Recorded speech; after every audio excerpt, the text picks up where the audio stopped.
Okay, this is a one-speaker meeting. Please welcome our speaker tonight, Richard K.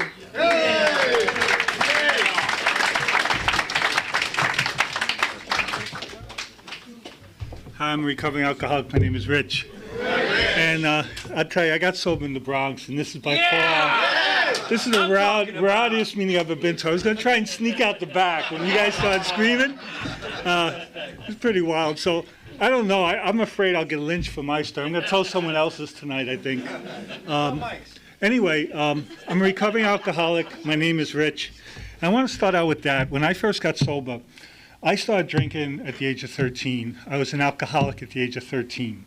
I knew I was an alcoholic by the age of 15. So when I came in here and I saw the first step and was able to read it and understand it, which took about a week or two, I said, I get that. I mean, I know that. You know, and that didn't give me any hope. For most people, the first step gives them hope. But all the first step told me was what I'd known for 13 years. And I heard a guy about a month or two later talk. He said he was a recovering alcoholic. And that fit for me because to say, I know this tradition in AA, we say I'm an alcoholic, my name is so-and-so, but it never felt like enough for me. So I always said I'm a recovering alcoholic, and I've been recovering one day at a time for a number of years now. My story, my first sponsor said, when you share, always, you know, I'm glad I'm nervous. I'm very glad I'm nervous because when I'm nervous, I share from my heart. And my first sponsor said to me, if you share from your heart, you honestly share your experience, strength, and hope you're going to touch one other person in the room. And I'm just hoping everyone can hear me here. Can everyone hear me? So really a little bit about what it was like. I truly believe that for me, and everything I share is only my experience, only my story. I'm not going to tell you guys how to do the steps. I'm not going to tell you how to read the big book, okay? You know, that's not what my story is about. My story really is about fellowship and friends like John who have been every step of the way. That's been my gift. From day one, I've had men, mostly men, women friends definitely in the program, but I've had people who I was close to, and when I talk to those people, I realize I'm not that screwed up, you know? Or I can get through this, or I'm not alone. And every time I've shared what I was feeling, it became 50% lighter, you know? So, but my story began really before I drank. 2 episodes before I drank, and I'm only going to talk about 2 episodes when I drank because to me they're the only 2 that are important. But before I drank, I'm 9 years old. I'm at a party. I got a crush on this girl, Sissy, who lived behind me, and I had a crush on her for about a year, and but I never told her, okay, which was definitely the story of my puberty, the story of my addiction, you know, wanting to do something, wanting to say something to someone, wanting to take a chance but not doing it. So I was thinking about this story on the way over here. So what I did is I loaded up on cake and I loaded up on ice cream, and we're at this party. I'm an awkward 9, 10-year-old.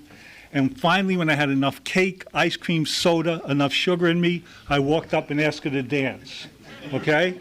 And then I proceeded, as I was dancing with her, it was 98 degrees, no air conditioning in a tenement in the Bronx in the summer. I then proceeded, the girl of my dreams, to throw up on her, okay? There's a lot of vomiting in my story, okay? And if you guys give me a tough time, I might vomit here, okay? So take it easy, guys.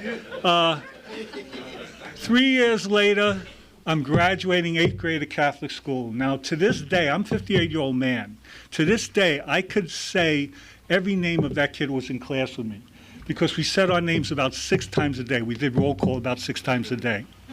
So 13 years old, 8th grade graduation dance, still haven't picked up a drink or a drug. I go to this dance, I walk into the room, and it's me and 29 other kids. And I'm totally separate, totally disconnected. I feel like they're all in on something that I don't get. And they all know how to have a good time and socialize here, and I don't.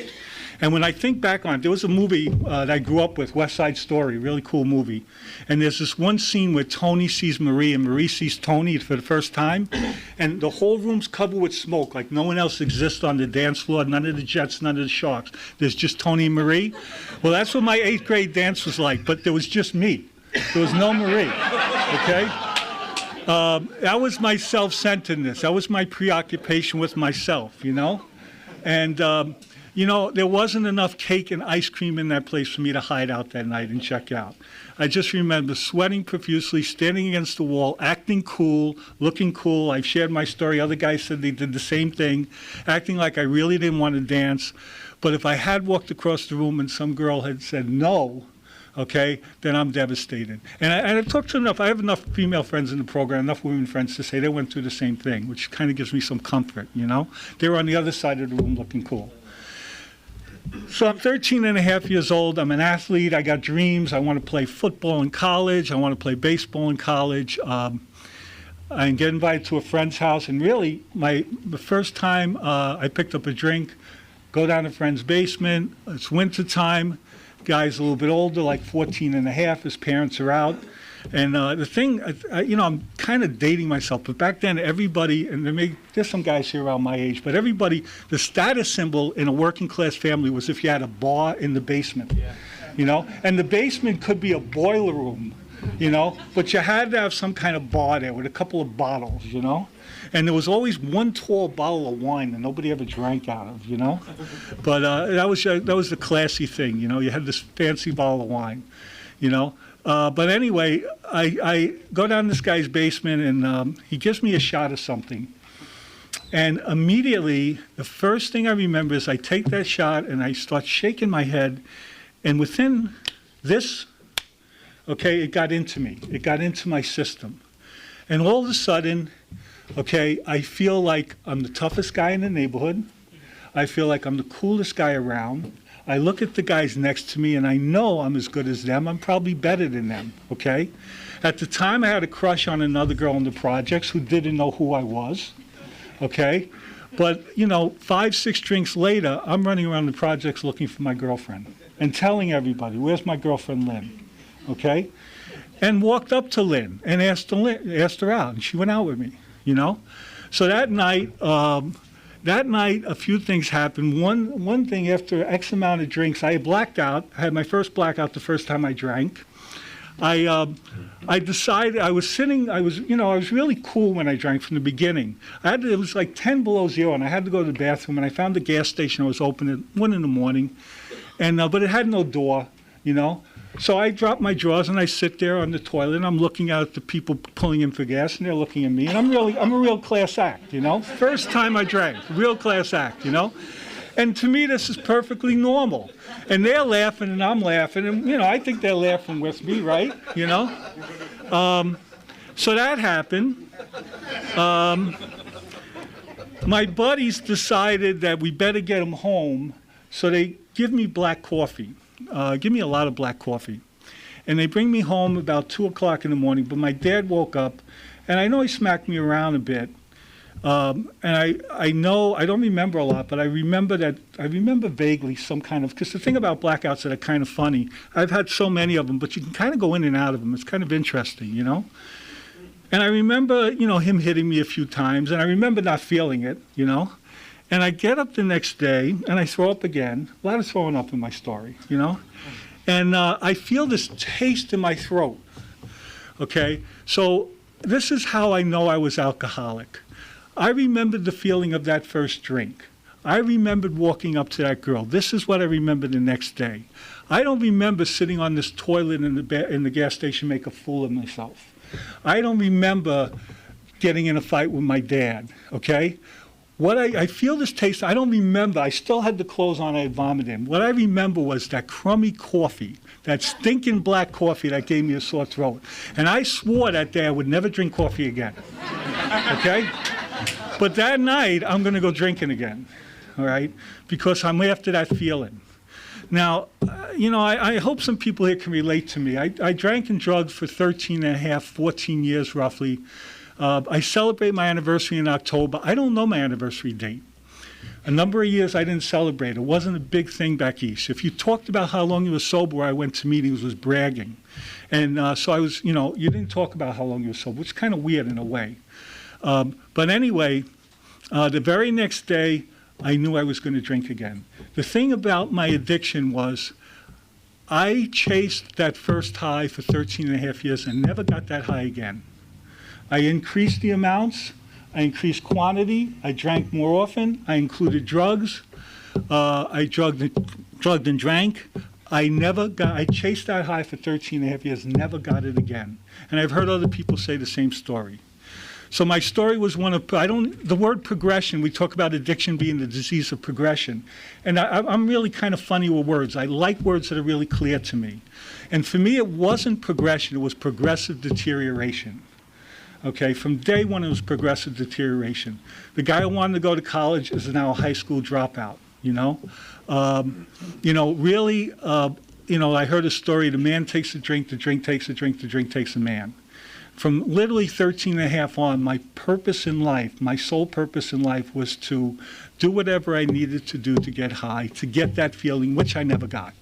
And that's the insanity of addiction.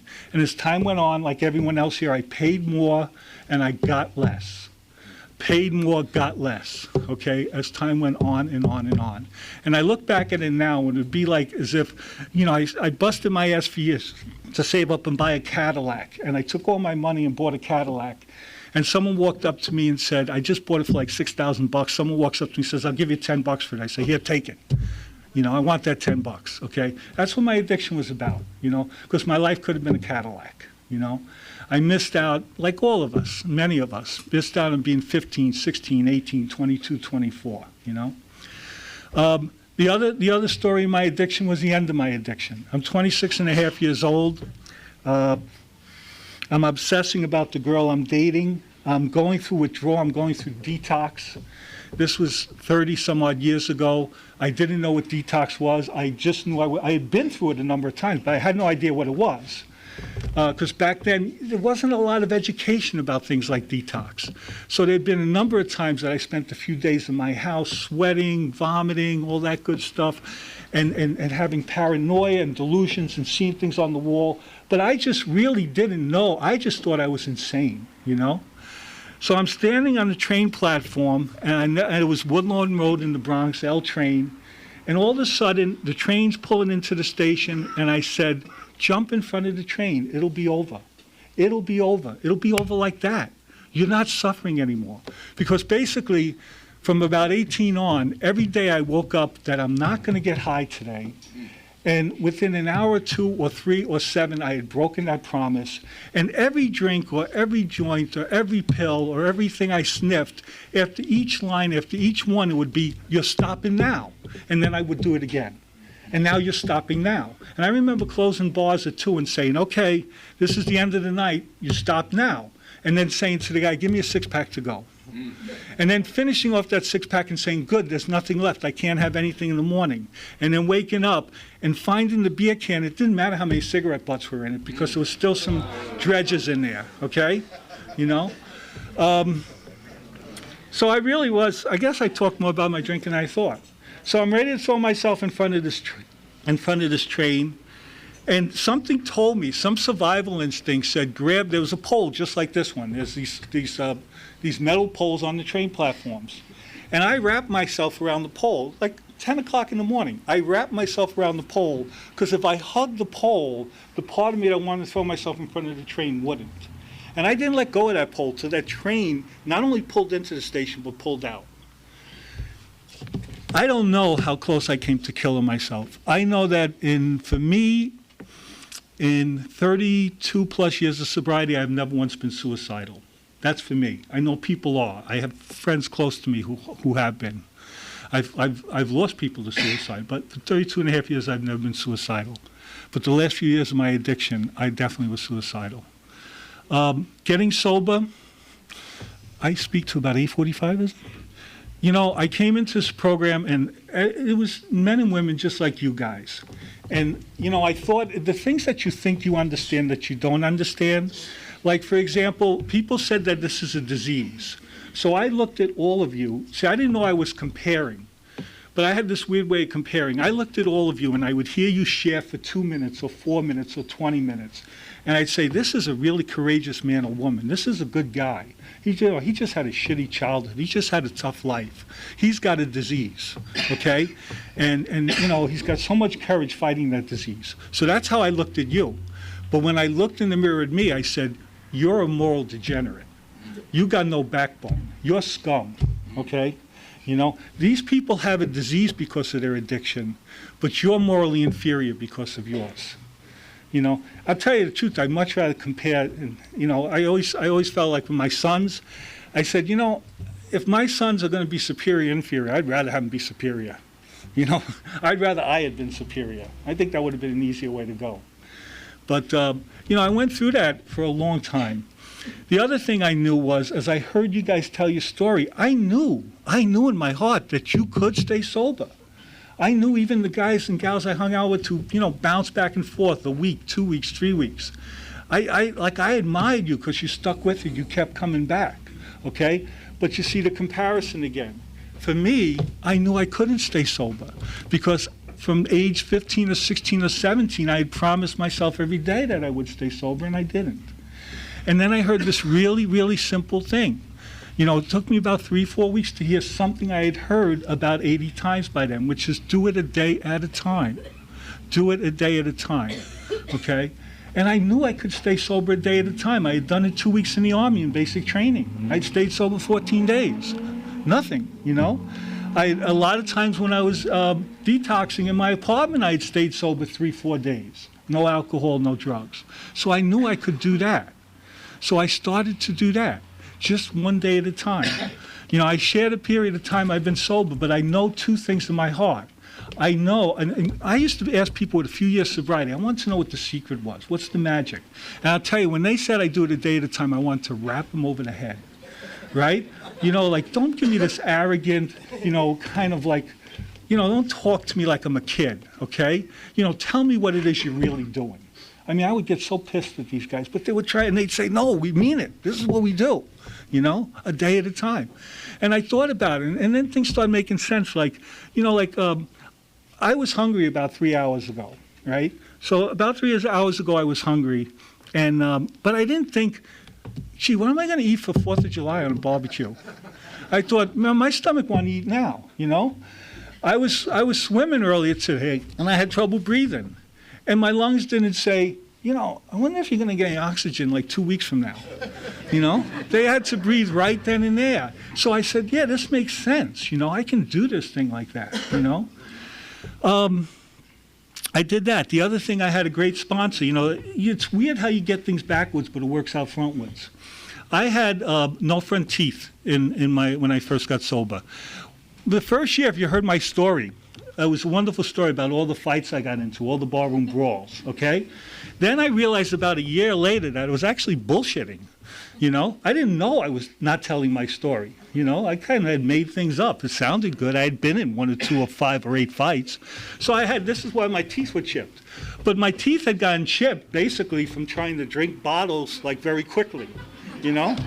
So, you know, it's amazing how my story, if you heard my story when I was 6 months sober, my story when I was 2 years sober, you would think I was two different people. And I thought I was telling the truth, you know?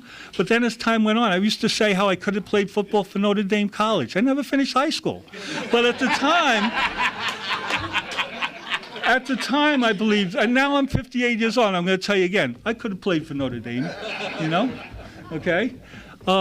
You know, it's funny how these things work. So they said you pick a guy you identify with to be your sponsor. So I knew I didn't have a couple of teeth in front. So a guy walks up to me and shakes my hand, right? And he smiles and he doesn't have any teeth in front. So I identify. So I asked him to be my sponsor, you know? He was a great sponsor. He was a great sponsor. You know, the thing about my story, my sponsor, and God rest his soul, you know, all of our stories, things are funny, things are tragic. My sponsor saved my life. For a year, he was there for me all the time, and he taught me, I don't sponsor many people, but if I take on the commitment, I'm there for them. And I never sponsor more than one.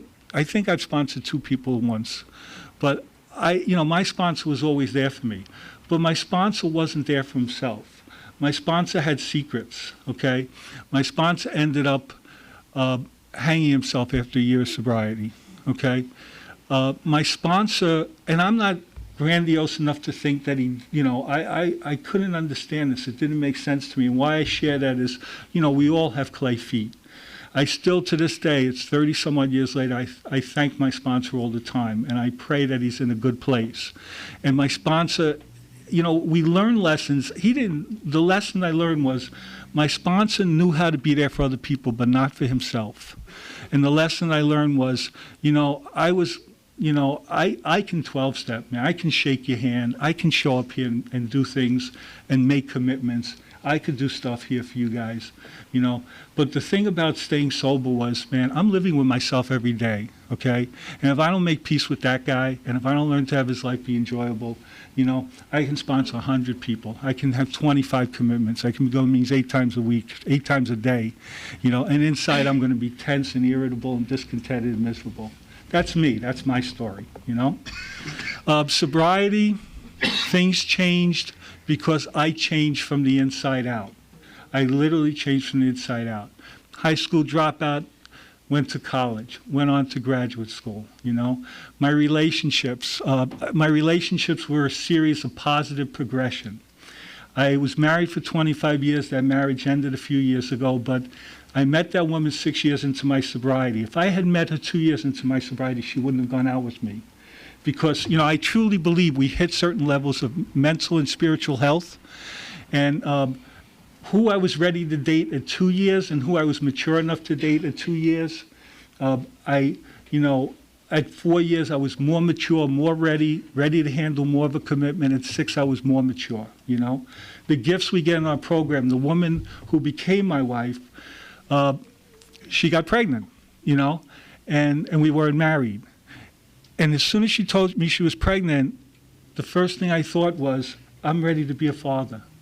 I knew I was 6 years sober. I didn't know about this husband thing. I didn't know about this marriage thing. But in my heart, I knew I would be a good father because my father had been a good father. And my parents had definitely had their issues. My mother died of alcoholism, but my parents showed up. So I knew I'd show up, I have 2 sons. They're back east. I miss them all the time. They're men now. I love them to death. This word codependence, I'm sort of going off on a tangent. I think some words we overuse and we misuse, okay? Am I codependent upon my sons? Yeah. If something happened to either one of them, would I end up fucked up somehow? Definitely. Do I feel bad about that? No, because I love them to death. And without them, there'd be a huge hole in my life. I believe there's kinds of codependence. There's codependence that add to our life, and there's codependence that destroy it. My codependence with drugs and alcohol destroyed it. My codependence upon the program of AA and the fellowship of AA adds to the quality of my life, makes me a bigger person, makes me a stronger person, A little bit about what it's been like lately. I go to this meeting a lot called, and I know where people here at various lengths of sobriety, and, to me, the thing before I got on a tangent, the thing I wanted to share is the gift I have today, the gift that I truly have is in my heart. You could hook me up to a lie detector test, any kind of biofeedback machine you want. I know in my heart, not in my head, but in my heart, that if I put one drink in my mouth, okay, that it's going to hit me the way it did when I was 13. I may not know that tomorrow, but I know that today. I know that in every fiber of my being today, okay? And I know that today, the thing about having a bit of years behind me is it gives me more confidence that today I can stay alcohol-free. Because now I've done it a year, 2, 5, 12, 20. But the thing that I pray that I never forget is that where it will take me to if I pick up again is exactly where it took me to before. And I believe in my heart that within a day, you will not know who I am. I also believe, the thing about staying sober a while, I've seen people go out and there's something that happens. There's something that happens if you've had this program in your heart and you go out, There's something that happens. You get twisted. I've seen people bounce back from it. I've seen people struggle. It takes so much courage to bounce back from it. The thing that my sponsor told me, he says, if you commit to AA, your drinking is ruined forever. Okay, you can go and drink again, but it's toast, man. Okay, and I believe that, The thing about today is it's really interesting because the issues I deal with now as a human being, are the issues of life. You know, the gift of having AA in my life, I have, just share real quickly, I have a brother who didn't get the disease. I have two brothers. One of them, like me, was blessed to get the disease of alcoholism and blessed to get recovery. Because without the disease, we couldn't get recovery. So like me, he's got 5 kids. They've never seen him drink a drug. Okay, like me, when he has an issue, you know, whether he's pissed at his boss, whether, you know, somebody at a meeting said something he didn't like, whether his wife upset him. Okay, like me, he can come into these rooms and he has a place to talk about it, and he can get in perspective, you know. And he can, you know, the thing about this program is so magnificent is it's an amazing program. It's total acceptance. I could come in here and I could say, I had a really bad day. I got pissed off, man. I took out my M16. I went on McDonald's. I took a few pot shots at about 25 people, you know, but I didn't drink. Okay? And you guys would all clap and hug, you know? Okay? I mean, you'd show me another fellowship where you could do that, okay? Now, I got another brother my brother, you know, one of the diseases that runs parallel, I believe, because I've seen it with so many people I'm close to, is that my brother suffers from depression, my older brother. But he didn't get alcoholism, you know? He got the depression. He didn't get the alcoholism. And my brother is a good man, but I've watched him struggle for years and years and years because he can't find a place like this. You know, he can't find a fellowship where we can be with 20 people just like himself and just sit there and listen if he wants and hear them tell his story and hear hope and get laughs, you know. My sister, we all grew up in an alcoholic family. My sister didn't get this disease. But, you know, the other thing about recovery is there's many ways of recovery. My sister, her ex was an alcoholic, and her ex was a really, really deceptive guy, you know. She has 2 daughters the same age as my sons. But my sister she literally found religion. And my sister, she found religion about 10, 15 years ago. And this guy did some really, really despicable stuff in that home. But when I talk to my sister and we share from the heart, I believe I'm talking to someone else. And, you know, I don't want to offend anybody. I don't like the word normie, okay? We can all share opinions because it differentiates me, you know, from other people in the world. Yeah, I suffer from alcoholism, but when I'm afraid, insecure, okay, worried that I might have a physical illness, worried that my marriage might end, worried that I might not have a job, I feel the same feelings that somebody who's not an addict feels. That's what I believe, okay? And when I talk with my sister never had a drinking problem in her life. But God, when she talks about the struggle she's been through, and when she talks about the support she gets from a community and church, I might as well be talking to someone else in the program. We share from the heart in the same way, you know? So she's got that gift. So we have fellowships. My brother doesn't have a fellowship, you know? God, I haven't talked this long since I was high years ago, you know? And then I was in a bathroom by myself, you know? So I don't know how I'm going to get going the last few minutes here, but just share about the last year or two. The things that kept me sober then keep me sober now. I'm here with my best friend here, John. John celebrated his 33rd anniversary. I got to give him a cake the other night, and he shared here tonight. I came out here 3 years ago. Another change in my life. Left the marriage after 25 years, okay? Moved away from my sons, who I was there for every major event in their life. But I reached a point where it was time for me to take the next step in my life. And, you know, for years, I left my marriage. For about 10, 12 years, I had wanted to move. It had reached a point where for many, many years I was in that marriage unhappy, and I was showing up and I wasn't happy. And it took me 10 or 12 years, and I would not encourage anyone here to get a divorce, okay? It is a tough thing to go through. But for me, it took another 10 years of recovery to have the strength to take the chance to go out on my own in that way, you know? And to look for, you know, now that my sons have been raised, now that they're men, now that, you know, they're independent themselves, it was my time. And in the last few years, I've been figuring that out, what I want to do with the rest of my life, you know. good stuff, challenging but good stuff. And every step of the way, people like my friend John have been there. That's always been my saving grace. I always go and find men whose recovery I respect, and I get close to them. And to me, the meeting before the meeting and the meeting after the meeting, that's what I learned from my first sponsor. He'd meet me there a half an hour before the meeting. I saw this thing the other day. I saw a guy come in and said, I got 2 minutes to talk to my sponsor. And I said, man, that's tough, man, because my sponsor, man, he said, get here a half hour early. We'll make coffee together, okay?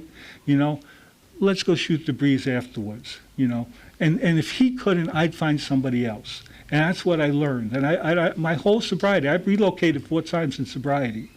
And I always sought out those guys who were people I could identify with, could relate to, who were positive, who would, help me get through that next phase of my life, This is, and, I think about, I don't know why I'm thinking about my brother, but, he's always been amazed. He says, Rich, you moved somewhere where within 2 months, he comes to visit, he says, you got 20 people at your house watching football, He says, you got a whole bunch of friends in town. He says, I've lived in the same place for 32 years. I know 3 people,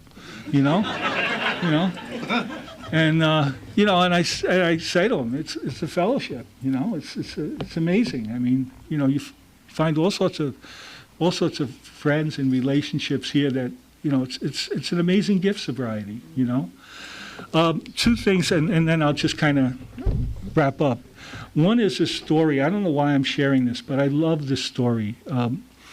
There's a man who died recently named Father Martin. Some of you may be familiar with him. But for years, he was on tapes.